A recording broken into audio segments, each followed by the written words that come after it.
అందరికీ నమస్కారం.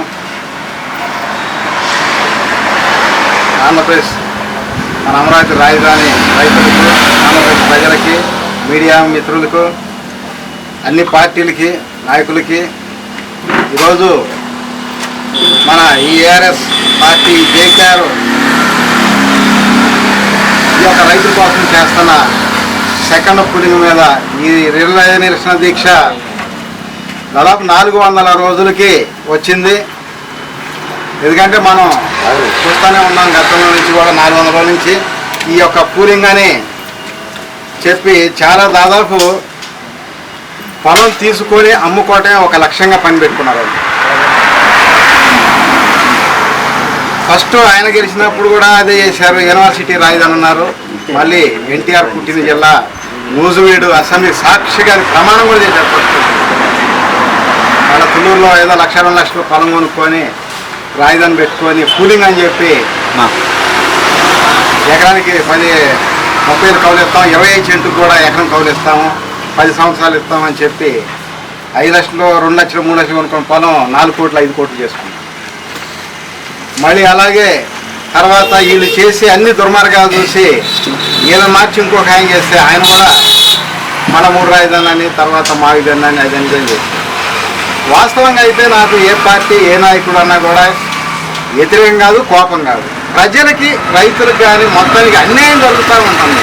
వాళ్ళ స్వార్థ రియల్ ఎస్టేట్ రాజకీయాల కోసం జనం జీవితాలతోటి చెరగటం అవుతుంది.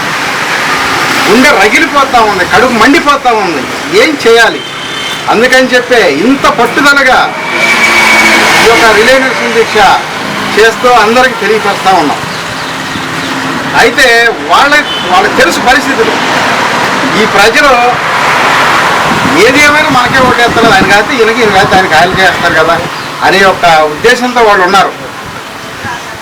గతంలో మంచి పనులు చేస్తే రెండోసారి గెలిచారు వైఎస్ఆర్ గారు కానీ, అలాగే చంద్రబాబు నాయుడు గారు కూడా ఫస్ట్ సీఎం అని 95లో జన్మభూమి కార్యక్రమాలు పెట్టి సంవత్సరాలు బాగు చేసి ఆయన మళ్ళీ రెండోసారి సీఎం. ఆ తర్వాత దుర్మార్గపు రాజకీయాలు ఒక్కొక్కసారి అయిపోతూ ఉన్నారు. అదే చెప్పారు జగన్ గారు ఒక 4 అంశాల్లో కనుక ఆయన మాట్లాడుతుంటే 4 సార్లు కాదు 30 సంవత్సరాలు ఆయన సీఎం అయి ఉండేవాడు, జీవితకాల సీఎంగా ఉండేవాడు. ఈ యొక్క ల్యాండ్ టైటిల్ యాక్ట్, అలాగే 3 రాజధానులు, అలాగే మద్యం, ఇసుక, ఈ 4 వలన ఆయన 151 సీట్ల నుంచి 11 సీట్లకి రావడం జరిగింది. అలాగే ఎందుకంటే అందరూ కలిసి ఒప్పుకున్నారు. ఆ రోజు 2014లో ఇక్కడ రాజధాని వచ్చింది, రాష్ట్రం విడిపోయింది కాబట్టి మాకు ఇష్టం 30 ఎకరాలు ఆయన చెప్పాడు, ఇల్లు చెప్పాడు.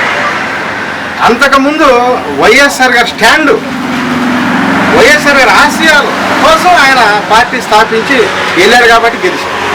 మన 3 రాజధానుల అంశం అంటం వలన జనాలకి అతను వాళ్ళ నాన్నకన్నా బాగా చేస్తాడనే నమ్మకంతో రాజధాని ప్రాంతంలో ఓటేసి గెలిపించారు. ఆ తర్వాత ఏం జరిగింది, ఇతను అలా చేయటం లేదు, ఇతను మాట తప్పాడు అని చెప్పి పోయింది. ఆ విధంగా మళ్ళీ వీళ్ళు కూడా అదే అటు రాజధాని ఇటు రాజధాని రియల్ ఎస్టేట్ రాజధాని సెకండ్ పులి కానీ మరి మళ్ళీ మన 2014 ముందు ఇన్ని చెప్పారు కదా, 24 ముందు ఇన్ని చెప్పిన వాళ్ళు 24 ముందు సెకండ్ పులి తీసుకుంటా చెప్పారా? ఒక్క మాట చెప్పలా. ఈ జనానికి ఇచ్చిన సూపర్ 6 పథకాలు మాత్రం మర్చిపోతున్నారు, అరాకొరా చేస్తున్నారు. కానీ ఇచ్చిన వాగ్దానాలు మర్చిపోతారు. కానీ ఈడ సెకండ్ పులింగ్ అని చెప్పకుండా సెకండ్ పులింగ్ ప్రకటించుకొని 1 లక్ష ఎకరాలు, 2 లక్షలు, 3 లక్షల ఎకరాలు తీసుకొని వాడు ఇష్టానుసారం అమ్ముకేసుకోవాలని చెప్పి ఆలోచనతో చేస్తాం. ఎందుకని ఇవన్నీ గమనిస్తూ ఉన్నాం మనం కూడా. ఏది ఏమైనా సరే ఎకరానికి 1 కోటి రూపాయల లేదా గవర్నమెంట్ ఆఫీసులో 4 అటెంప్ట్లు ఇచ్చి 450 గజాలు ఇవ్వాలని చెప్పి మనం 400 రోజుల నుంచి నిరంతరంగా పోరాటం చేస్తాం. ఒకసారి ఆలోచిస్తే 151 11కు వచ్చినాడు. ఆ తర్వాత ఈ యొక్క 164 ఉన్నాయి అనుకుంటా. 164కి 4 వచ్చిన ఆశ్చర్యం లేదు, అసలు రాకపోయినా 0 వచ్చిన ఆశ్చర్యం లేదు. మనం అడిగే డిమాండ్ నెరవేర్చి కనుక వెళ్తే రైతులు కానీ ఈ రాష్ట్రం రేపు ఎలక్షన్కి 100% శ్రీకాకుళం చిత్తూరు దాకా మంచి ఆలోచన విధానాలు ఉన్నారని చెప్పి వేస్తారు, గెలుస్తారు. అట్ట కాకుండా వాళ్ళ ఇష్టం సరే ఒంటెద్దు పాకడ పోయి వీళ్ళు చేసేది ఏముంది, ఇట్లాంటి వాళ్ళు ఎంతోమంది చూసా వస్తూ ఉంటారు, పోతూ ఉంటారు, ఏం చేస్తారులే అని ఒక ధీమా కనుక వ్యక్తం చేస్తే ఆల్రెడీ జగన్ గారికి అర్థమైపోయాయి కదా. కర్నూలు నుంచి గుంటూరు వచ్చాడు, విశాఖ నుంచి విజయవాడ దాకా వచ్చాడు. ఇంకొకరు ఉంది, ఇంకొకరు ఏంటంటే గుంటూరు నుంచి నిడముక్కలాకి వస్తే 1, విజయవాడ నుంచి రాజధానిలోకి వస్తే ఎల్ టైప్లో 7, కాస్త అటు రాజధానిలో తిరిగితే 5, 175కు 175లో స్కీమ్స్ ఆడు కొట్టేస్తాడు జగన్ గారు.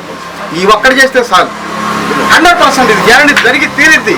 అర్థమైందా? ఇంకోసారి చెప్పాలా? కర్నూలు నుంచి గుంటూరు వచ్చాడు 3 రాజధాని పేరుతో, మళ్ళా విశాఖ నుంచి విజయవాడ వచ్చాడు. అలాగే గుంటూరు నుంచి నిడముక్కలు లాగేస్తే 1, విజయవాడ నుంచి రాజధానిలోకి వస్తే ఎల్ షేప్లో 7, అక్కడ కాస్త రాజధానిలో తిరిగితే 5, 175కి 175 వచ్చి తీరుతాయి వైఎస్ఆర్కి అని చెప్పి గ్యారంటీ రాసిస్తా. ఎందుకంటే ఇలా అలాంటి పరిస్థితులు ఉన్నాయి, వీళ్ళ మీద వ్యతిరేకత, వీళ్ళ దౌర్జన్యాలు, వీళ్ళ దాడులు. కాకపోతే మన పార్టీ ఏఆర్ఎస్ పార్టీ రావాలంటే ఉన్నాయి, వీళ్ళిద్దరు ఎలాగ చేసుకుంటే పోతే మనం వస్తాం, ప్రతి కుటుంబం 10 కోట్ల ఆస్తిపూర్ణం చేస్తాం. కాకపోతే ఇప్పుడు మనకంత సత్తా లేకపోవడం వల్ల నెక్స్ట్ మళ్ళీ ఈ విధంగా బలపరుచుకొని అవసరమైతే ఆ విధంగా ముందుకు పోయే దిశగా చేస్తాం. కొన్ని పార్టీలు ఉన్నాయి పరోక్షంగా మద్దతు తెలిపారంటే, కాకపోతే ప్రత్యక్షంగా అటు తెలిపారు మద్దతు, పరోక్షంగా ఇటు తెలుపుతారు. రేపు అంతే తేడా. ఇప్పుడు కొన్ని పార్టీలు ప్రత్యక్షంగా మద్దతు తెలుపుకున్నాయి, రేపు పరోక్షంగా మద్దతు తెలుపుతాయి, అంతే తేడా. ఆ తర్వాత ఇప్పుడు చెప్పాక ఆ విధంగా జరిగి తీరిద్ది. అందుకని నేను ఎన్నో రకాలుగా ఆలోచిస్తున్నా, మంచి చేయండి మళ్ళీ గెలుస్తారు. ఈ విధంగా చేస్తే అంటర్ఫేర్ సినిమా లాగా అయిపోయింది అనమాట. ఆల్రెడీ కూటమి అంటర్ఫేర్ అయిపోయింది, మళ్ళీ అదే పరిస్థితి తెచ్చుకోవద్దని చెప్తున్నాం. కూలింగ్ ఆ భూమి పొలం మీద ఉన్న దాహం, ఆ భూదాహం తీరట్లా. నేను అందుకైనా సరే భూదాహం తీరకపోతే కొంత డబ్బులు ఇచ్చి ఫ్లాట్లు ఇవ్వండి, పాట పెట్టి అమ్మండి, 100 కోట్లు కొంటారు. పక్క రాష్ట్రాల చూస్తా లేదా? ఏం చేయలేదా గతంలో? మరి అట్టెందుకు అమ్మరు? పావులాకి ₹10 ఇస్తామంటారు, రైతుల దగ్గర భూమి వరకు రావాలంటారు. అంటే వాటి టోటల్గా ఏంటంటే రైతుల దగ్గర పొలం మాత్రం ఊరకు రావాలి, ఈ ప్రజాధనం డెవలప్ చేసుకోవాలి, వాళ్ళే లక్షల కోట్లకు అమ్ముకోవాలి. నేనంటే అలా కాకుండా ఈ విధంగా చేస్తే ఎకరానికి ₹1 లేదా గవర్నమెంట్ ఎలివేషన్ ప్రకారం 4 రెట్టింపుల ప్రకటించండి, 250 గజాలు ప్రకటించండి. వెంటనే మీరు 1 లక్ష కావాలన్నా 2 లక్షలు కావాలన్నా కూడా ఎకరాలు ఇస్తారు, డెవలప్ అయింది. శ్రీకాకుళం నుంచి చిత్తూరు దాకా ఈ రాష్ట్రంలో అన్ని కూడా 5 కోట్లు 10 కోట్ల టైప్ అయింది పొలాలు. రాష్ట్రం అంతా ఇక్కడ ఎకరం 100-200 కోట్లు కూడా అయింది. మీరు ఏమి లేకుండా డెవలప్ చేయకుండా 12 సంవత్సరాలు ఇదే రకంగా నడుపుతా ఉన్నారు. కావాలని ఇక్కడ స్వార్థం ఏంటంటాడు, ఏమంటాడు? ఎర్రబోసు రానూరు కూడా ఎయిర్పోర్ట్ కాదు ఎవరికి లాభమయ్యా? మీరు ఎయిర్పోర్ట్ కడితే ఎవరికి లాభం? మీ స్వలాభ్యం కోసం 1 లక్ష కొనుక్కొని 100 కోట్లు చేసుకోవడానికి కట్టారు ఎయిర్పోర్ట్. అక్కడ మన విశాఖలో ఉన్న ల్యాండ్ ఎయిర్పోర్ట్ దాము ఎకరం 400 కోట్లకు అమ్మునో కాలం కట్టారు అక్కడ ఎయిర్పోర్ట్. అక్కడ రైతులు మొత్తం పొలాలన్నీ దోసేసుకొని కట్టుకున్నారు. అక్కడ రైతులు కూడా పొలాలు ఒకసారి అడగండి, పోయి మీడియాలో కూడా ఒకసారి అర్థమైంది. జరిగేది ఇది అన్ని స్కామ్ భూ స్కామ్లు ఇవన్నీ బయటపెట్టాలి. ఫస్ట్ రాజధానిలో ఉన్నారు, ఫస్ట్ కూలింగ్లో ఏ స్థాయి వాళ్ళు ఎంత రాసుకున్నారో నాకు తెలుసు. నేను చేస్తా అక్కడ 1 నెల అవకాశం అండి. జగన్ గారు అవినీతి తీరేదన్నారు కానీ నేను చేస్తా ఒకే నెలలో అక్కడ ఎవరెవరు ఎంత ఎక్స్ట్రా రాసుకున్నారో నాకు తెలుసు. ఆ 29 గ్రామాల్లో తీసి చూపిస్తాను అనమాట. 1 నెలలో మొత్తం తీసి చూపిస్తా. ఏ స్థాయి నాయకులు కొంతమంది అధికారులు ఎలా రాసుకున్నారో. అలాగే ఇవాళ సెకండ్ కూలింగ్లో ఏంటంటే ఆ పరిస్థితి లేదు, మొత్తం రీసర్వే పేరుతోటి కరెక్ట్గా రాసుకున్నారు. ఇక్కడ వరకు చిన్న ఇంకా ఉన్నాయి. వీలైనంత వరకు దాదాపు 99% న్యాయపరంగా రీసర్వే జరిగింది. ఈ ప్రకారంగా అక్కడ డబ్బులు ఇవ్వకుండా తీసుకున్నా ఒకటే ఫస్ట్ కూలింగ్లో, ఇక్కడ డబ్బులు ఇచ్చి తీసుకున్నా ఒకటే. డబ్బులు ఇచ్చినా కూడా ప్రభుత్వానికే లాభం ఎక్కువ ఉంటుంది, పొలాలు ఎక్కువ ఉంటాయి. ఈ విధంగా ఏంటంటే నేను అన్నీ కూడా ఆలోచన చేసి చేస్తా ఉన్నా.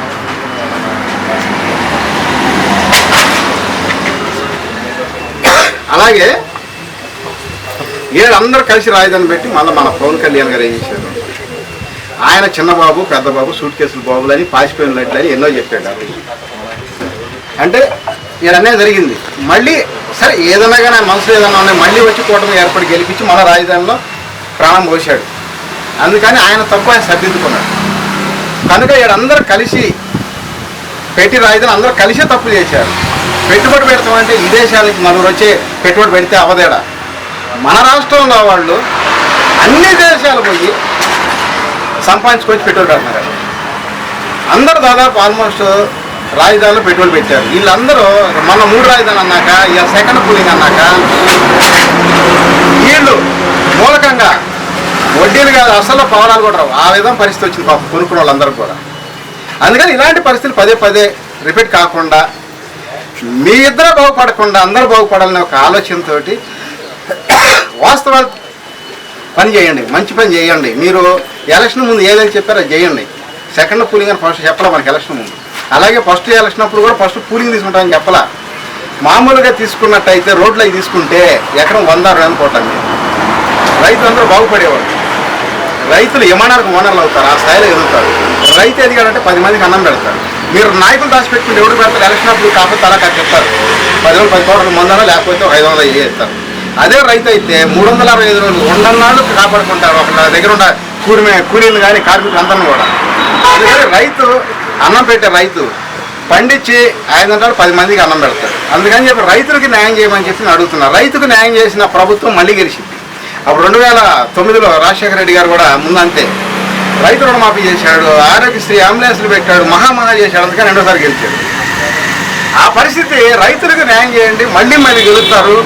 లేదంటే నేను చెప్పాను 175 మొత్తం ఆయన వెళ్ళిపోతే నిజం 0 వచ్చింది. అది ఆ పరిస్థితి రావడం. నేనేంటంటే రాజధాని డెవలప్ అవుతుంది, ఇక రాజధాని డెవలప్ కావటం కోసం నేను కూడా ఇంకా చంద్రబాబు నాయుడు గారికి వెళ్ళి పదే చెప్తున్నా. లేకపోతే ఎప్పుడో పార్టీ మరి వెళ్ళిపోవాల్సి వచ్చింది, వేరే పార్టీకి మద్దతు తెలపవచ్చు అలాంటి పరిస్థితి. ఎందుకంటే ఆయన 3 రోజులు అనకపోతే 30 సంవత్సరాలు సీఎం అనమాట. ఏకకాలం ఇక ఆయన ఉన్నంతకాలం జీవితకాలం సీఎం అయ్యేవాడు. నేను కూడా ఆయన దగ్గర ఉండేవాడు వాస్తవంగా. ఇలా పరిస్థితి ఏంటంటే ఈ విధంగా మారిపోవటం వల్ల మన ప్రాంతానికి వచ్చిన మంచి అభివృద్ధి కార్యక్రమం కుంటుపడుతుంది, లాస్ అయిపోతుందనే ఆలోచనతో ఈ విధంగా పోరాటం చేస్తూ ఉన్నా. 5 సంవత్సరాలు జగన్ గారు మామూలుగా మన సీఎం గారు చంద్రబాబు నాయుడు గారు అంతకుముందు ప్రతిపక్షంలో ఉన్నప్పుడు 5 సంవత్సరాలు ధర్నా చేపించాడు. అదే ధర్నా చేపించకూడదు.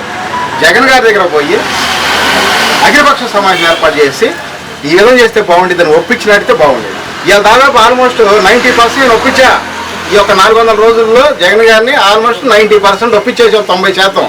ఆ 10% కూడా అయిపోయింది ఇక కొద్ది రోజుల్లో. అయిపోయిన తర్వాత 175కి 175 సీట్లు జగన్ గారి.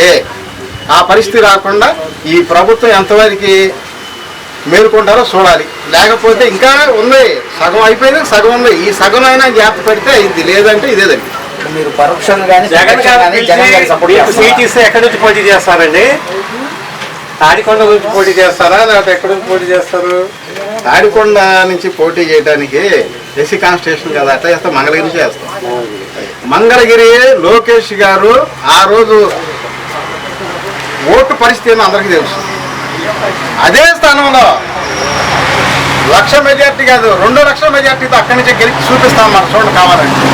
1 సైడ్ పోల్ అయిపోతుంది మొత్తం కూడా మంగళగిరి రాజధాని. ఇది వాస్తవం అన్నమాట. మంగళగిరిలో ఏడోస్ పార్టీ పోటీ చేస్తే 1 సైడ్ పోలింగ్ జరిగింది. ఇది వాస్తవం, చూసుకొని రాసి పెట్టుకుని కావాలని. మీరు మావిగానికి సపోర్ట్ చేస్తున్నారు. మావిగన్ను కాదు, రాజధాని ఇదే అని చెప్పి పూర్తిగా జగన్ గారు ఒప్పుకోవాలి. చెప్పింది దాకా అదే కదా. 3 రాజధానులు లాసిపోయాడు. వైఎస్ఆర్ స్టాండ్తో ఎలక్షన్కి వెళ్ళాలి ఆయన, అంతేగాని మావిగన్ను ఇంకో గన్ను కాదు కావాల్సిందేరా. 3 రాజధానులు అంటే ఏమైంది? మావిగన్ను అంటే ఇంకా అంతకంటే పరమశాతం. ఇంకా ఆయన 0 వచ్చింది మావిగన్ను అంటే. అది అటుగా వైఎస్ఆర్ స్టాండ్ మీద వెళ్ళాలి. మా ఆసియాలో ప్రజల అభివృద్ధి, రాష్ట్రం అభివృద్ధి, ఆ స్టాండ్ వెళ్ళాలి. ఆల్రెడీ కర్నూలు నుంచి గుంటూరు వచ్చాడు చెప్పాం కదా, విశాఖ నుంచి విజయవాడ వచ్చాడు కదా. ఇంకా అదే జస్ట్ కాస్తుంది. ఇంకా గుంటూరు నుంచి 2 ముక్కల్లాగా వస్తే 1 100, కొంచెం విజయవాడ నుంచి రాజధాని పోతే 7, కొద్దిగా అక్కడ తిరిగాడంటే 5, 175కు 175 అటు వచ్చేస్తే ఇటు 0 వచ్చేసి. ఇది జరిగి తీరుది కావాలంటే చూసుకోండి. ఓకేనా? ఇంకా చాలా మంది ఇప్పుడు ఒకసారి చెప్పండి కాదు, ఒక మీటింగ్ పెట్టేసి 1,00,000 మంది మీటింగ్తో 1,00,000 మంది జనాభాతోటి మంగళగిరిలో మీటింగ్ పెడతాం ఒక రోజు.